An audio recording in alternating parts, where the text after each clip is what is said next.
Hello and welcome to the Elevate Dataviz Show, episode number 31. Yay! Hi, everybody.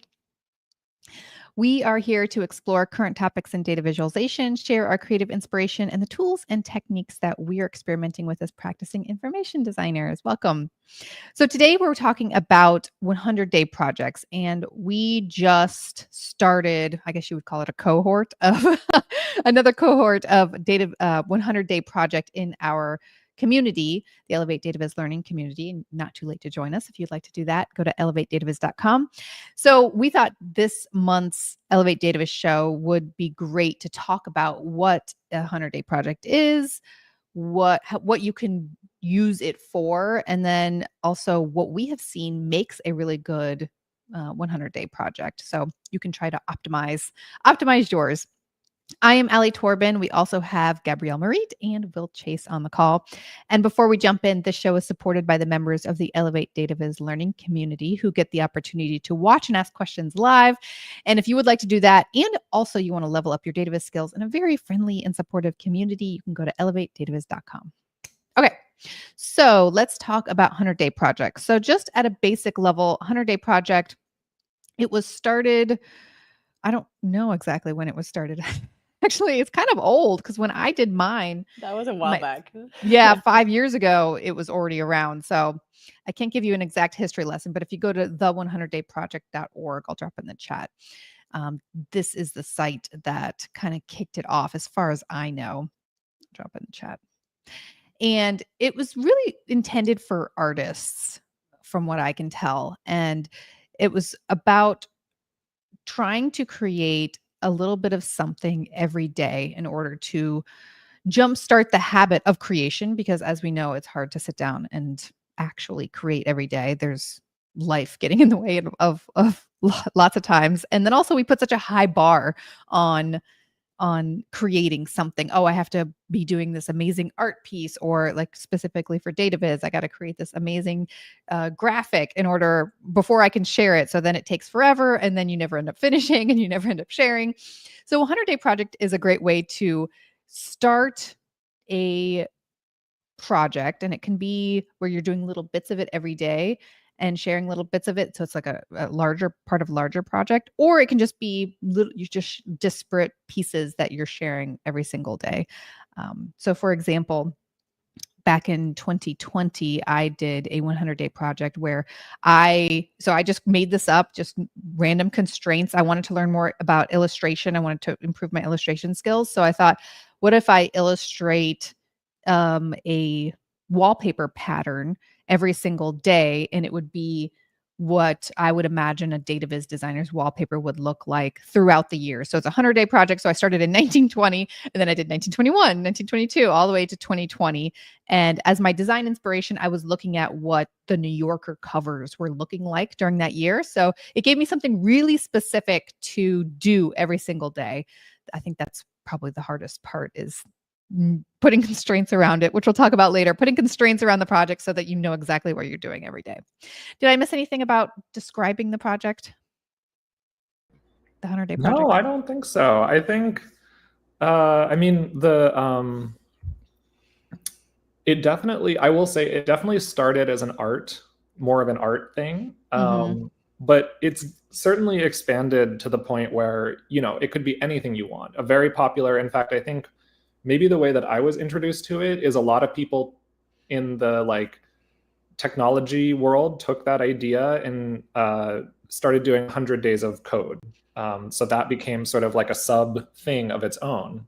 And what were they creating with 100 days of code? Like move this ball here or something like that? I think just like little things? Similar to the art thing, it was like there's no rules, there's no constraints really, except that every day you write code. And I think a lot of people use it for learning a new coding language. Yeah. Learning. I found it interesting though, because so you can use it for anything, and you can even use for smaller. I think a lot of people are like, I need to create something every day, like design a full piece every day. There's this. Well, do you remember what's the name of the big guy who does like a massive 3D digital illustration every single day? He's been at it for like 5 years now. Oh, you know what I'm talking about, no? No, I'll track him down. Oh my You're god, gonna find it. he even have one for the day. He has a funny one of like the day he had his son or his daughter, I can't remember, like the day his wife gave birth, and he just did a like pencil sketch of a like teddy bear or something super quick. Usually he does this like massive universe, like you did that in an hour. Anyway, Oh, so did he time constrain himself to an hour? I think he time constrained himself nowadays, just because he's still at it. But I know you can always add more, so I feel like just constraining it is. I was going to say days that writing. Oh, Yeah. I think that's what's interesting is you don't have to. There's 100 days needs constraint. Like you need to have like yourself. Even you, Ali, like you're like, okay, I'm gonna give myself a brief. It's gonna be inspired by those covers from the New Yorker. It's gonna be wallpapers with the Dataviz. Like I think otherwise it feels very overwhelming of like I need to do something. What am I doing every day? Yeah. It totally is. You 100%. That's the number one thing I say. If anybody asks me about 100-day projects, like you need to make some tight constraints time wise, and also like where you're getting inspiration. What are you creating? What are the expectations for it?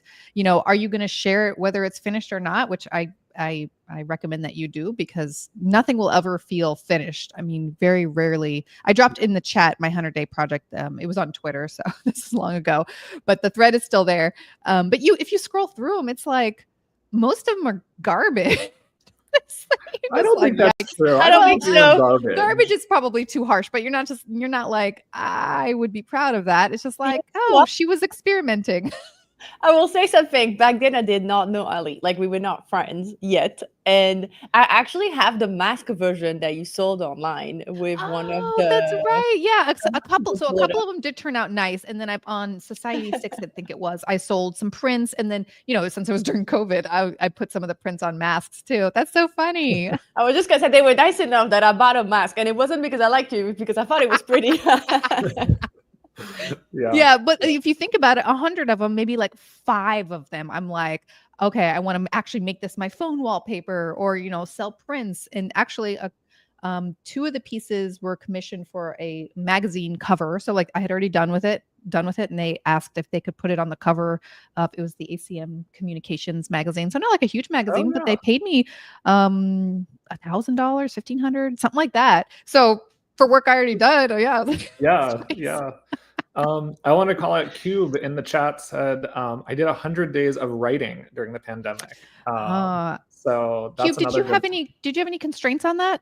Did you yeah, I'm curious. Let us know. 100 words, 200 words. What type of writing also? Was it like write anything, or was it like I'm going to do creative writing or technical writing, like something? Yeah, maybe you were trying to learn something. Yeah. But that's a great example, I think, of like, a 100-day project can be anything. I think particularly if there's any skill you ever wanted to learn, you're like, I need to be better at writing because communication is important. So spend 100 days writing. And, I think, Cube says 30 minutes every day. Yeah, nice. That's a nice. Yeah, and it feels like 30 minutes, I can do that. Yeah, that feels very manageable, I think. Should we talk about those constraints? So we heard time constraint. Yeah, time. 40 minutes, an hour. I think, what else? What else is there in terms of like kind of constraint that you can put in? Well, I think, certainly the medium. Like, I think part of a 100-day project is having some very specific medium that you're doing. So like, Ali did wallpaper and they were all digital, right? So you kind of knew it's digital, it's Procreate, I'm doing wallpaper. Like you had some quite specific constraints. So software. I did. I like the medium one. This one is a cool one. I had actually bought this. I saw this lady doing these 100-day projects. She actually took these Pantone color chip cards, and she just picked one. Like she went and got 100 of them from the store, and then picked one every day and drew a picture over, or painted. She was an artist, a painter. She painted over the Pantone chip every day, and it kind of was inspired by whatever the color is. So the one I'm holding up is red, and then she drew this like white cake, layered cake on top of it, and then afterwards she actually sold them on Etsy. So I bought one, which I thought was cool. But yeah, her constraint was the medium. So I'm starting with these chip cards, and on every single day I'm just painting a little something on the cards. Yeah, I did. So I did code, and specifically, like when people do the code thing, it's usually quite specific. So it was like, in my case, I did 100 days of D3. So it was not even just like JavaScript. It was, I want to learn D3. And this was my way to really force myself into doing that. Were you sharing what you created every day too? Yeah, I did. I did it on Observable. And also, I mean, we'll talk about this later maybe, but I didn't finish. So I did like 57 days of, Which is hard. That's a lot. Let's talk about this. I want to talk about this. Yeah. Okay, explain to us why you got stuck and you only did 50. And also, how long, I guess I would be curious because I don't remember exactly. I know you were doing D3, but how long did you spend every day? Did you have a time constraint? And what did you stop at 55? Yeah, so I think there were a few things. Well, first of all, I will say I don't consider it like a failure by any means that I stopped at 57 days. And I will say, like, I think maybe part of the reason that I stopped at that point was that I didn't have very good constraints. Like, I didn't have a hard time constraint. And so I would often, like, not because I wasn't like disliking this. Like, I would spend a lot of time on it because I enjoyed it. So some days I would spend several hours coding. But I didn't consider that a bad thing. I was like, oh, that's great, because I got carried away and I was enjoying it. But maybe that extra investment of time did eventually kind of lead to like, okay, I don't want to keep spending. I can't keep spending. In the back like of your hours. mind, you're like, this might be hours of my day. Do I really want to get wrapped up? Can I afford to get wrapped up in this today? Right. But I'll call out another thing. I think so. Also, Cube in the chat just mentioned, just said, oh, I was just scared of writing. So I did 30 minutes every day and ended up in journalism 2 years later. Get you over that hump, right? Yeah. And so I think that was actually quite similar to what I did, with the exception of the 30 minutes a day part. But like, I think my motivation for it was that I just was a little bit scared or apprehensive, or like, of diving into something that seemed really daunting. Like D3 was known at the time for being, not the easiest thing to learn. Like, and I didn't have a lot of background in like coding and stuff. So I was definitely a little bit apprehensive, and I needed something to just force me to like dive off the deep end and go for it. Like just something small, do a little something small every day. Right. And so I also think part of the reason I stopped was because like I achieved my goal, right? My goal was to get over my fear of learning this thing, and also to improve my skills, to feel like, okay, I can do this. Like I can, I feel comfortable. I don't know everything. I'm not a master of D3 after these days, but I feel comfortable enough that I am at a place where I can, tackle a project and feel like I could learn whatever I needed to do to accomplish that. Yeah. And so it was like, that's okay, like almost 2 months, right? Yeah. Yeah. So and Cube also worked says, a little bit on it for 2 months. Just did 62 days also. Is 2 months the bump? Is that what the dip happened? Yeah, well, maybe it's the same thing. Like Cube says, oh, after a while, I just shifted to writing for myself. And so, maybe it's the same thing for me. Like, I'm sure if I think about it now, I have spent far more than 100 days of my life writing D3 code. So yeah, I accomplished it eventually, just not all in sequence. Can I ask, well, because Ali did finished product. Like her every day was a finished visual. But I feel like it's also like people think they have to have something finished. But well, did you have like a final interactive things every day, or was just like, I wrote a couple line of codes today? Yeah, no, that's a great point. So I did it very differently. I think partially out of necessity. So I'm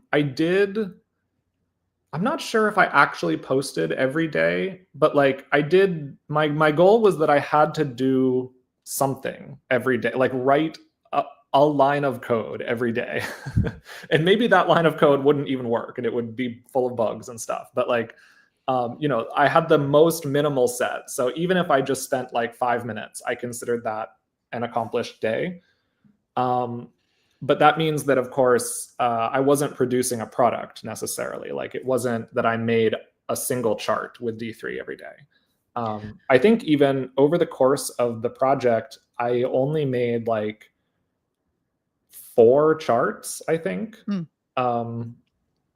And I think that was also like reflective of my skill level at the time, right? Mhm. So Yeah, it took a long time to get there, to get to yeah, the final chart.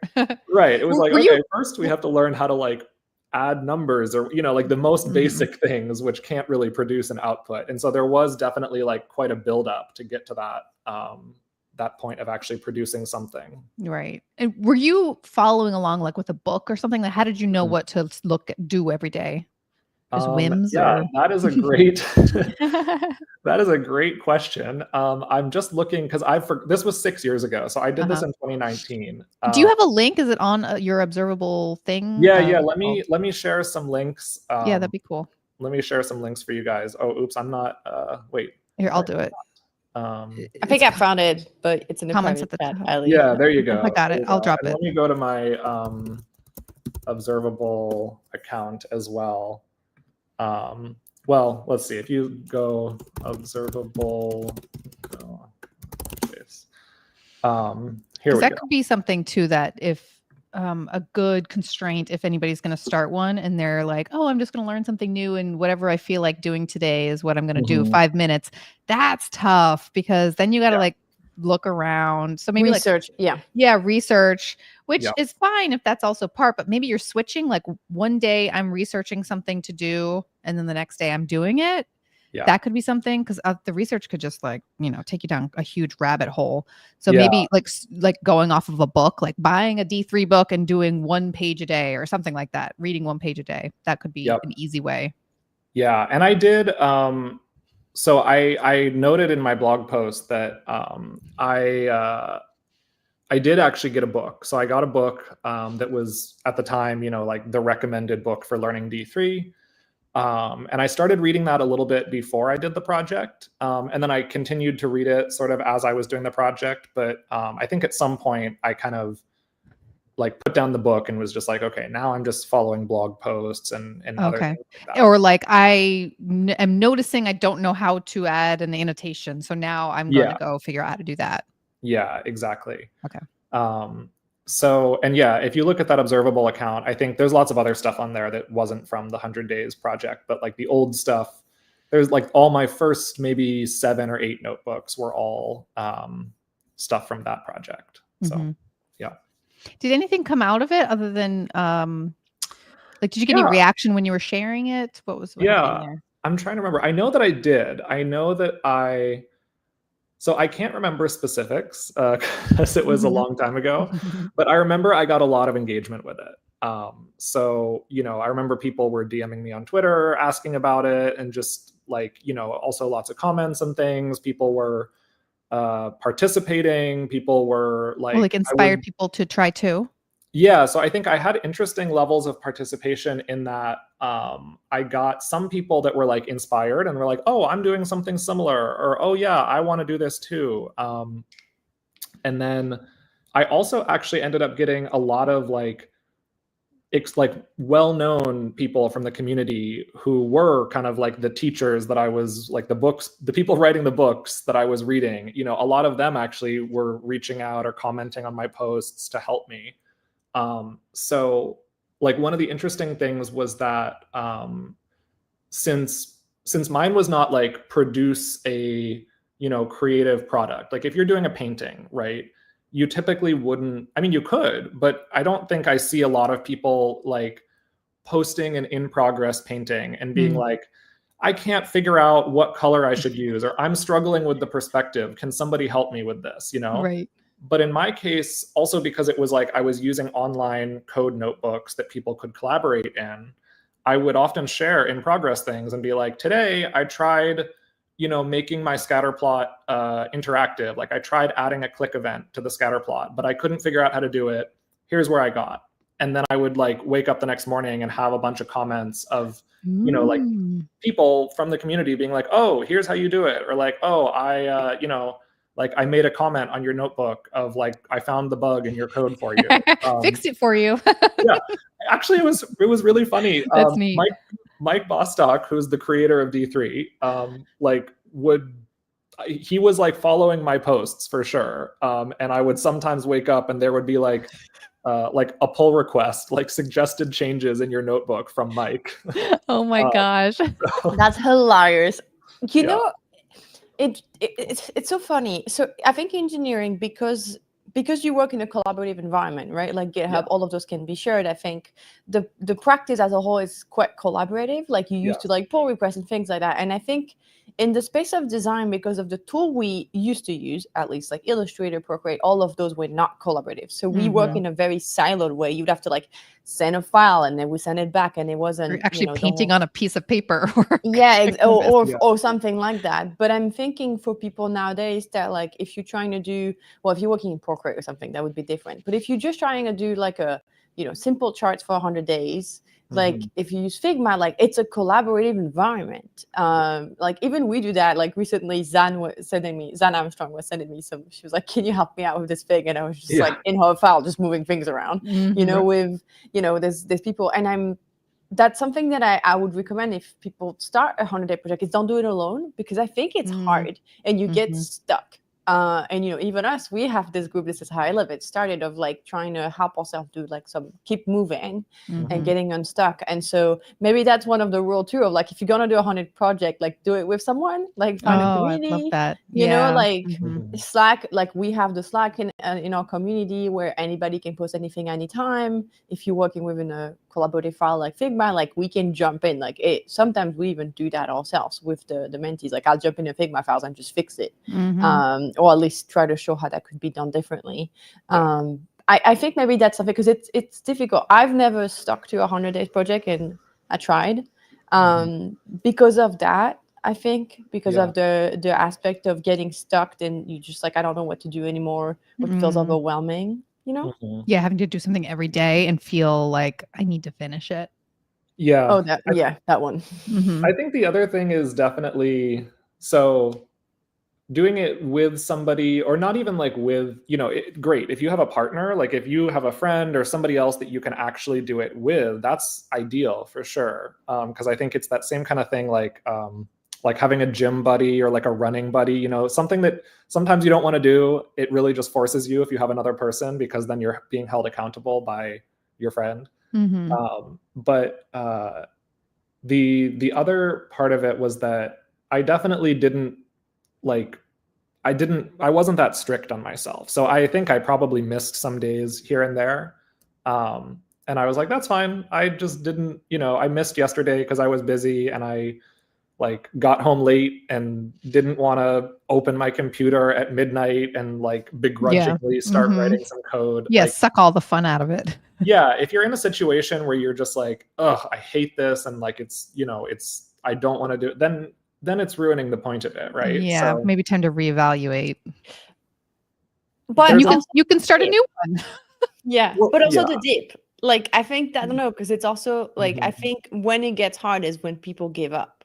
Right? Like I think the whole point of a 100 project is kind of to push yourself, and you're gonna be uncomfortable at some point, and you're gonna make something ugly or be not disappointed. Finish. Yep. Not finished, be disappointed. And so I guess there's a balance, of course. Like really hate it with your life when there's you have family issues that happens, but can you push yourself through it? Even 5 minutes, right? Like if it's just like opening the software and moving one pixel or writing one line of code. And it's definitely something you just have to evaluate for yourself, because like there were certainly days where I was like, oh, I'm tired, I don't want to do this, but I did open up the computer and spend 10 minutes, or maybe I read a chapter of the book in bed and called that my day or something. But so I think you have to know like, where is the balance between saying, you know what, today it's just not happening. I've been doing really great lately, so I'm going to take a day off, versus like, okay, am I making excuses now because I'm just going through a hard period, right? Yeah. And the 100 days, if you think about it, if you are creating something creative, then you're going to kind of you're eventually going to get down to the bottom of that well, and you're going to be like, I am out of ideas. I hit that quite a few times in my project. And some of them I was like, you can tell I was just phoning it in. I was like, I really have no ideas. And so here's what is happening today. And then a couple days later, a really nice one would come out. And I think I got to day like 99 maybe for a really long time. And I think it was a month later when I finally did my last one, because part of it was I was really depleted by then. But then also I was thinking, this is my last one. It has to be really good. So I was putting such high expectations I wouldn't even start. And then finally I was like, I just need to get it done. And I don't even remember what the last one was, but it did feel like like Gabby was saying, I was not doing it because I was in that dip and I wouldn't push myself through it. Because I definitely had time in a month just to do one after doing 100. Yeah. I wonder, do you think it's an expectation thing? Because I've realized with time that I think why I never did one is because of the expectation of I have to have a finished product out of this. In design, it's like I have to make one chart a day. And like you said, Will, I've tried many times, and I think the preparation of that, like just the research of finding a data set, can take you several days. Oh my gosh. And so that didn't really work out. Like I never considered that. And I like hearing you, Ali, I'm thinking, I think the fact that you put so much constraint in a way, you were like, I have a foundation of where to start with those New York cover. You wanted a pattern, which is very specific. Obviously, you needed to reference Dataviz somehow. I think it made it so specific that it was easy to reproduce, Yes, then it kind of like put me like, you're triangulating into a project, right? And then by the time you finally get there, triangulating. By the time you get there, you're like, okay, I've kind of honed in. Here's the small space that I have to create in rather than everything. Yeah. Well, Maybe that's the advice.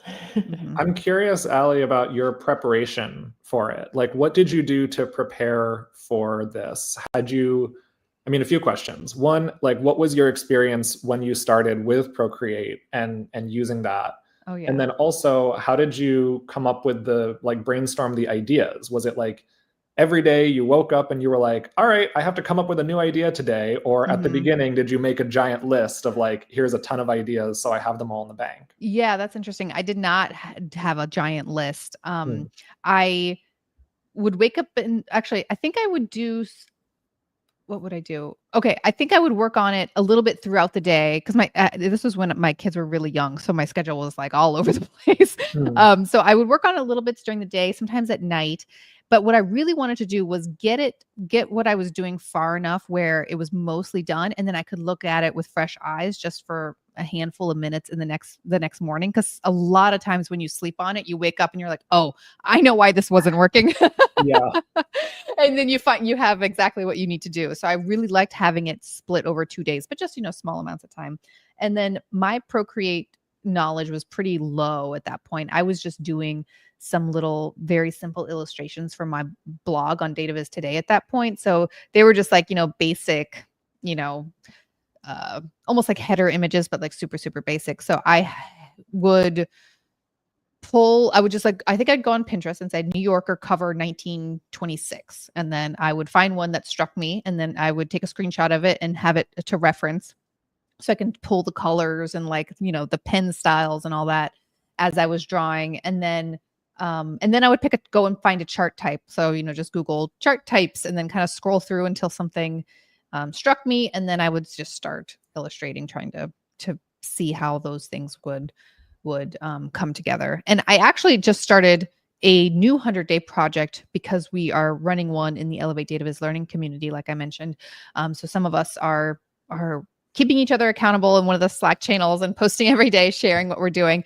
And what I learned from the wallpaper project is that you do need to know what you're doing every day. You need to have a lot of structure. So I am right now particularly interested in learning more about cybersecurity field. So I was like, okay, I want an easy way to learn different terms. So I actually had ChatGPT write me a list of cybersecurity terms in their definitions. So it's just easy for me to reference. And then I am illustrating that term like, phishing or Trojan horse virus, like those kind of things. Yeah. I'm doing a illustration for that, like, just something representing that term, but in the style of different artist styles like surrealism, cubism. So I had ChatGPT make me a list of those too. And then I wake up. So it's interesting that you said a list because I did not have a list before, but I have a list now and it's super easy. I can just be like, all right, we're doing a phishing scam today in the style of surrealism. And then I look up pictures of surrealism to see what that is. I'm learning about that too. Yeah. And then make sure I understand what the phishing scam is. And then I just start illustrating. Nice. So you can do both. Yeah. Yeah. Yeah, because I mean, in my case, I think the preparation, like there was important preparation. So like one thing that Gabby mentioned was, oh, it feels daunting sometimes with a Dataviz project because making a chart is oftentimes like, you know, the last 10% of the Dataviz process. And so if you think, oh, I have to make a chart every day, well, if you also have to find a data set and do research and clean the data set and, you know, all these steps, then it becomes quite daunting. So in my case, I had a little bit of like a very little bit of kind of surrounding knowledge of the code that I needed. Like I knew a little bit of JavaScript. I knew a little bit of, you know, I knew HTML and CSS. So I had kind of like laid the groundwork. And then I got this book, started reading through the book a little bit, just skimming it to kind of like familiarize myself with the concepts. But since I knew I would be making data visualizations eventually, even though those results weren't really the point of the project, it was more about learning to code. But I knew I did have to make something. And I specifically didn't want to have to think about any of that stuff. I didn't want to have to think about what data am I using today? What type of chart am I going to make, or make something really creative? So I actually, that was one of my constraints, was that I was doing the whole project with a single data set. So before I started, I found this data set. I think it was the Human Freedom Index or something, or the World Freedom Index or something, which is basically like a very large data set that I knew had lots of different data types that I would be able to, you know, make all kinds of different charts with this. And so I used that single data set for my entire project. And then I also only made very simple charts. Like, I think it's not necessarily, like in D3, it's not actually significantly harder to make more complex charts versus a simple chart. Like in some ways, it's actually harder to make a line chart than it is like a circle packing or Sankey diagram. You know, sometimes these more complex things, because they're very niche, they don't have as many considerations behind them. Whereas charts that are more, you know, so-called like basic charts, you have to make a lot more considerations, and they have to be more like general and adaptable. So it's not necessarily like a decision of difficulty, but I did just decide that, like, so that I wouldn't have to kind of have my Dataviz brain turned on all the time, that I would only stick to like very simple charts. So I made a scatter plot, I made a bar chart, you know, these kinds of very basic things. One thing I want to talk about for 100-day projects is, Gabby, you probably like this, using them to kind of introduce yourself to a new field and or like expose yourself to new clients. I feel like that's an interesting thing to build a 100-day project around, because we talked about doing it to learn something new, a new skill, which you can do. But also maybe you can do it where it's something around trying to gain visibility into a new field. Yeah. Well, is that the idea with your cybersecurity? Yeah. I mean, I think that might be a nice byproduct. That kind of like introducing maybe my Dataviz stuff into maybe a cybersecurity realm that might be interested in my services. That would be a really great side benefit. I think both can be true, right? Like you can be learning and using it as a marketing asset. However, I do want to say, if you're learning something from the very, very first time, just maybe don't have those hopes. If it happens, good. But you know, I feel like I wouldn't want people to put pressure on themselves for like, oh, I'm going to use this to get a client when they're just learning Figma. Like, you know, have one goal. But to your point, like at least you're quite advanced in the field already. Like you're comfortable with the technique. So this is not about learning. It's learning a new space. It's not learning a new technique. So you know the output would be. It's more like marketing, because I do already have that skill. Marketing through art. I mean, it's you know, it's lead generation. It's you know, showing, it's like case studies and all those things we do, right? It's like proving your expertise, right?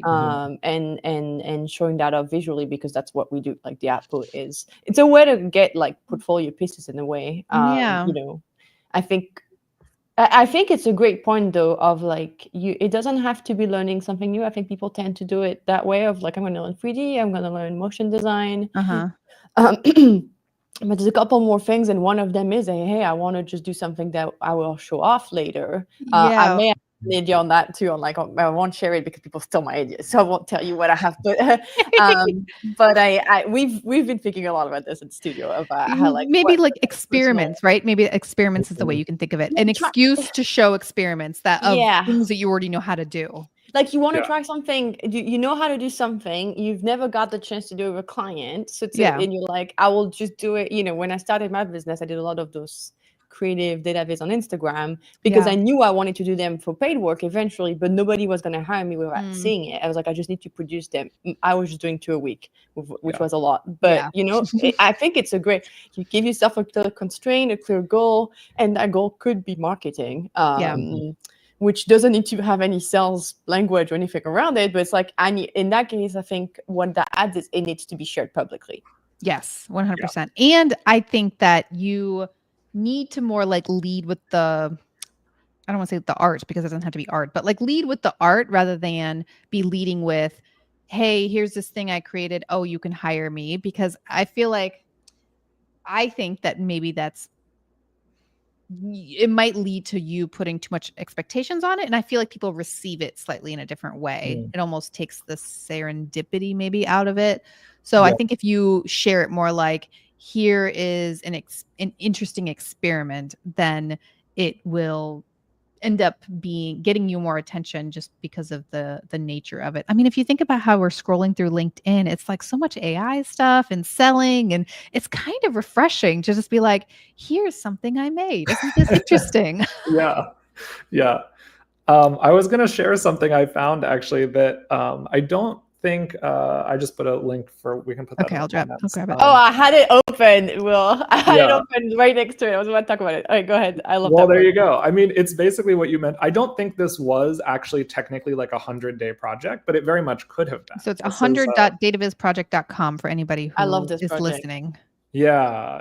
And so it's kind of also similar in some ways to what I mentioned about I picked a single data set at the beginning and used all the visualizations on that. Well, this is like that to the extreme. So they had a single data set and they made a small data set too. It's 1, 2, 3, 4, 5, 6 observations. Does it get smaller? Wow. Can you put me on the screen with my shared screen? Oh yeah. Ali, so that for those who are watching. Okay, so we're sharing it right now. So it's looking through these 6 data points with different chart types. I love this project so much, and I reference it all the time because we were like, oh, we can only do bar chart with the data set. I'm like, they had 6 data points, 3 categories, 2 years, and they managed. I actually wanted to do something like that. They beat me to it. So it was made by Ferdio, which is a creative agency, information design, Dataviz Studio. And I mean, the amount of ideas they had, it really shows you how obviously not all of them make sense. Like it's like, what are we looking at here for these 6 data points? This doesn't reveal anything, but they're experimenting.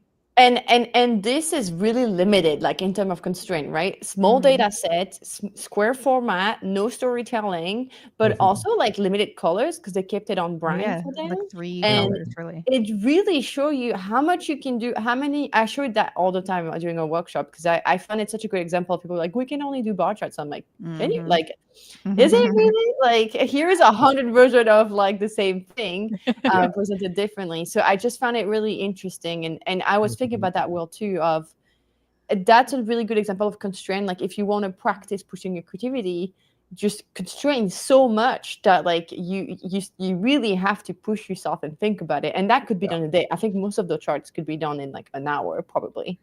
Definitely.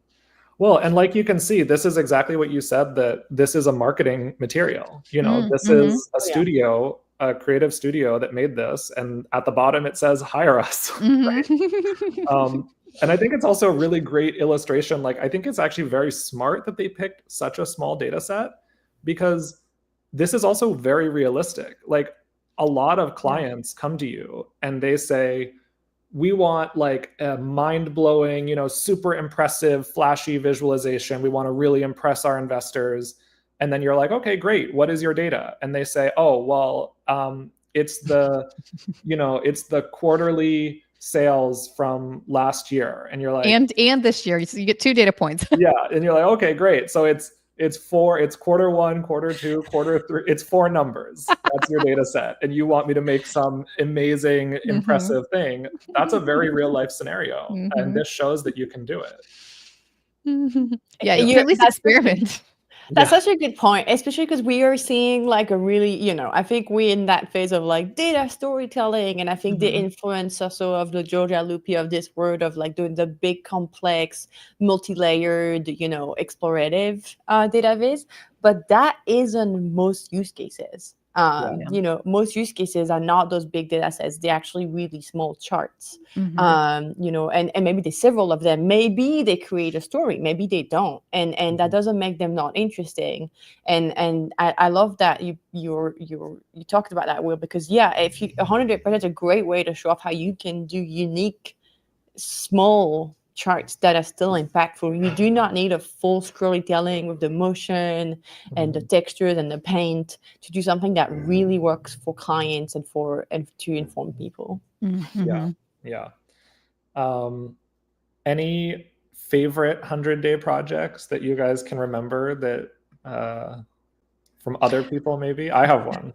I think the one that I bought, I love this one. Oh, yeah, the one with the paint chip, where she was painting on the paint chips, because it just it's her talent too. It's just someone who can just like actually hand paint on a little paint chip. I thought was really cool, and it just has that nice constraint where it's like something that everybody has or can go get easily for free.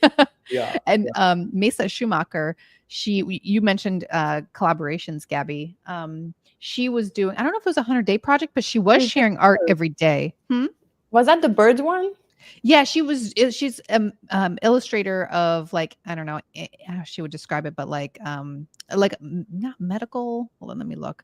Science illustration is what she calls it. And she was sharing, like she was just illustrating all these animals every single day. And I asked her, I really loved it. So I asked her if I could use one of her animals as a jumping off point for a pattern, and she said sure. So I did like a repeating pattern based on her animal, and then the next day I shared it. Then the next day she actually made like a hat made out of the pattern and put it on that animal. It was just so cool. And then we actually did a couple of those, and it was almost like a creativity train. So I 100% agree, Gabby, like having some sort of collaboration with someone. Practically, what did it do? It was just kind of funny, but like it brought so much joy to both of us to do this, and it also kind of revived both of our creativity too. So I liked her project, and then like the combination of our project. Yeah, she's great. I love her illustration. Will, what was yours?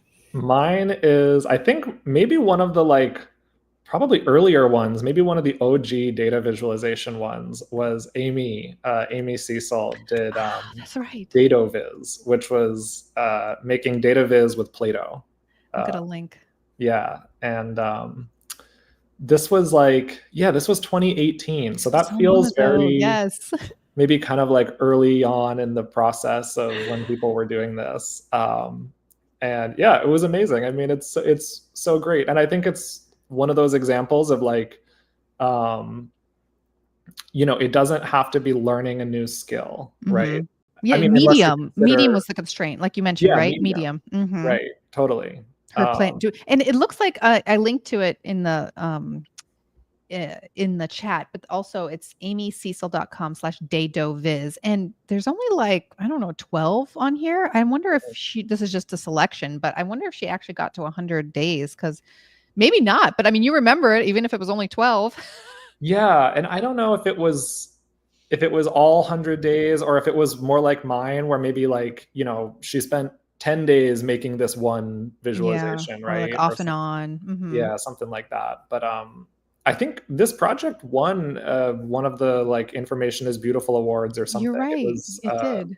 And definitely like people remember this, people talk about it. I'm sure that, for Amy, it brought like a lot of visibility, and I mean, yes, we're still talking about it today. So yeah, I love that one. Do you have one that you like, Gabby?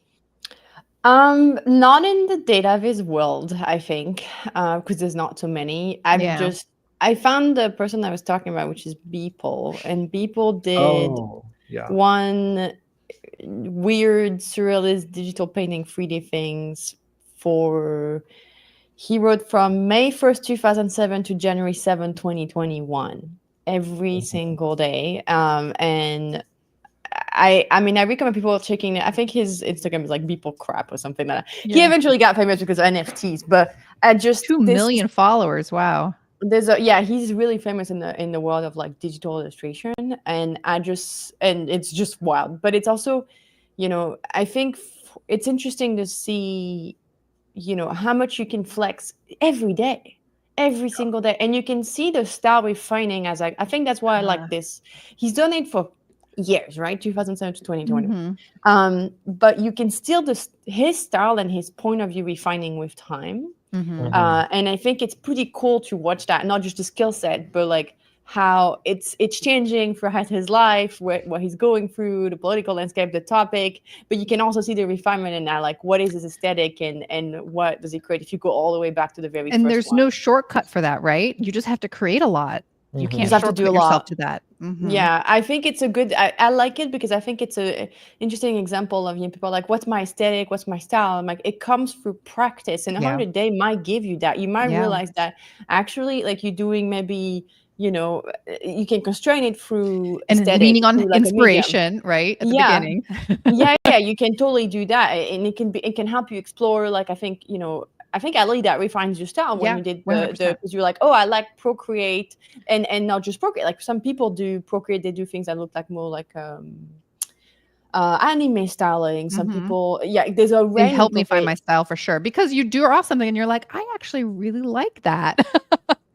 You discover that, like, hey, this is maybe easier intuitively for you, not just technically, but you're like, my brain really works nicer when, I think yours is like the textual, or your lack of skills too. I feel like my lack of skills works really well with this kind of art. I do collage because I can't draw, so collage is here. It pre-existed and I paint on it, so. But I think I just really love that, because I think 100 project can really, that's the like foundational goal is you choose a style like Ali, maybe the covers, maybe there's something else, you have a collection of things that inspire you, and you try to make one shot in that aesthetic, using anything you want, and just see if or maybe you take one chart, like one bar chart. We do this exercise in the Find Your Style challenge that we have at Elevate.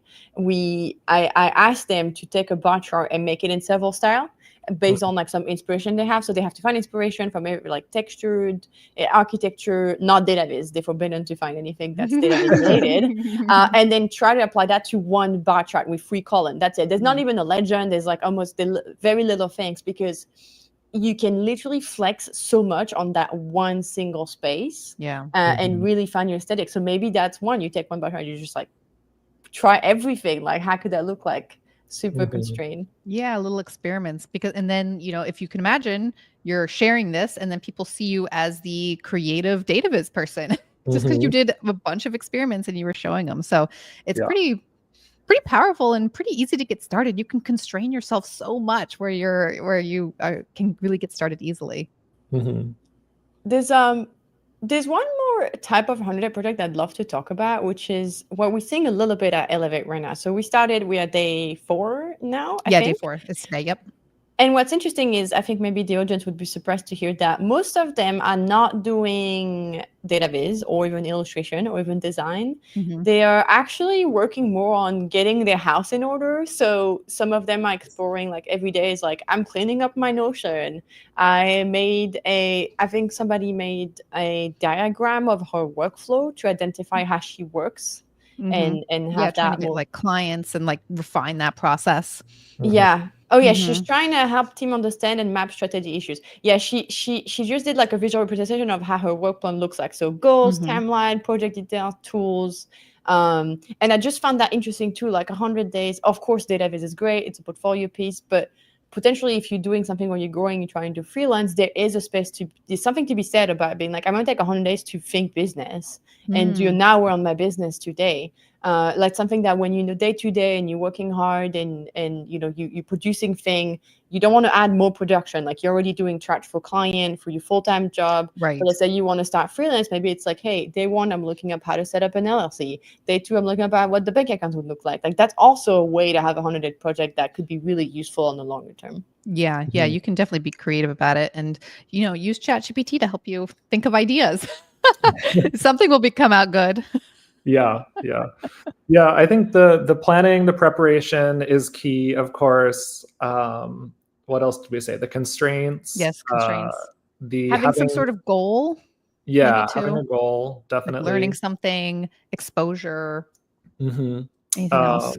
Having other people around you doing it at the same time is also very helpful. I think, in fact, I think that was, I don't know if we mentioned this, but when I think when the 100-day project started, or certainly now, like when they run an official, you can do it at any time of the year, but they do run an official, like now the 100-day project is starting. And so you have a whole group of people that are all starting. So many people like all posting in the same hashtag and everything. And then, sharing your work, I think, is the other really important part of it. Like that's an essential part, I think, of not only the process, but also like what you get out of it. Yeah, you'll get help like you did. Yeah, you'll get extra inspiration. You'll make new connections for either work or collaborations or just for fun. It's really a no-lose situation, I think. You get exposure. Like I met so many people who like have benefited my life and my career in the future because of it. Yeah. I was just looking at the Slack channel for a 100-day project within Elevate, and you know what? Seeing everybody, I'm like, I want to join in. Yes, we've inspired you, Gabby. I'm like, hey, because you know it's hard to make time to, you know, in my case, like updating all the case studies on the website. I just find it painful. You know, when you have 5 years of work to publish, it's just incredibly painful to do. It's a lot. And you're probably being a perfectionist about it. Oh, yeah. And I'm like, but seeing, you know, there's something like we talk about community, we talk about exposure, like, but the community aspect of like just having accountability of doing something, whatever that is. People are seeing you. I see you working on this. Like, it doesn't matter if I like it or don't like it or whatever. I see you. Yeah, I think it's awesome. Like, so if you start a 100-day project, even if you're not in Elevate, just let us know. We will support. Tag us on LinkedIn. We'll cheer you on. Yep. 100%. All right. Well, I hope we have inspired more than just Gabby to start a new 100-day project. Lots of fun things that can come out of it. So we hope this was inspiring to you and useful. Thanks for joining us today. If you have any follow-up questions, join our Elevate Dataviz Learning Community at elevatedataviz.com. Bye, everyone. Bye. Bye, everyone.